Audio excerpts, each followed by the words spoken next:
Sir కొట్టి కొట్టి రక్తం అయితే వస్తుంది కానీ మీ నోట్లోంచి మాట మాత్రం రావట్లేదు సార్.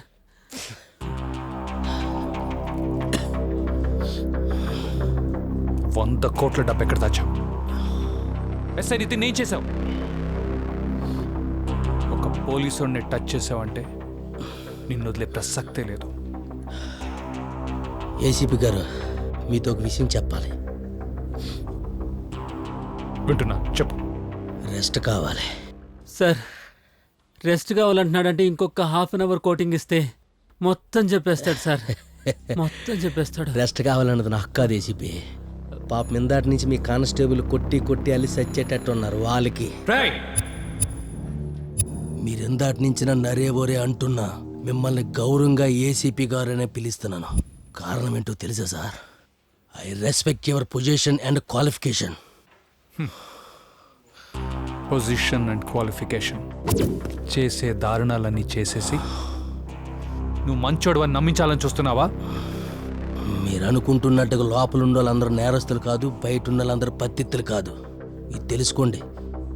నువ్వు గుర్తుపెట్టుకో, ఈ సెల్ దాటి ఇంచు కూడా కదలేవు. ఇంకా పారిపోదాం అని చూస్తే మాత్రం ఎన్కౌంటర్ అయిపోతావు. మీకు ముందే చెప్పాను, I respect hour legal system అని. ఏం మర్చిపోయారా ఏసీపీ గారు?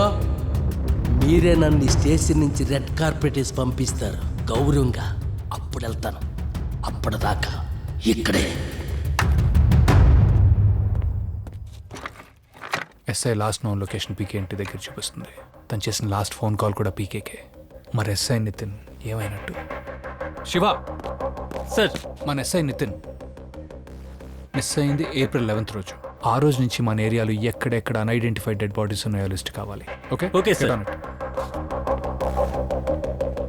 ఇంకా పీకే నుంచి ఏ ఆధారాలు ఎక్స్పెక్ట్ చేయటం అమాయకత్వం అవుతుంది. What next?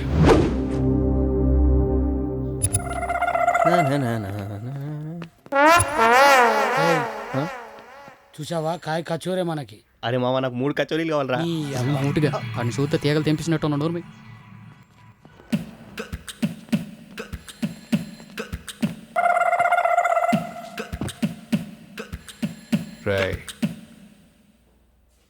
పీకే గురించి మీకేం తెలుసో చెప్పండి రా.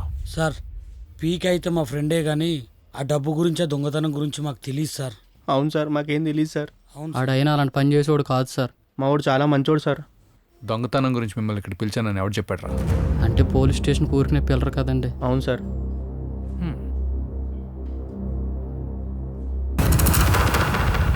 ప్రామిస్? ప్రామిస్.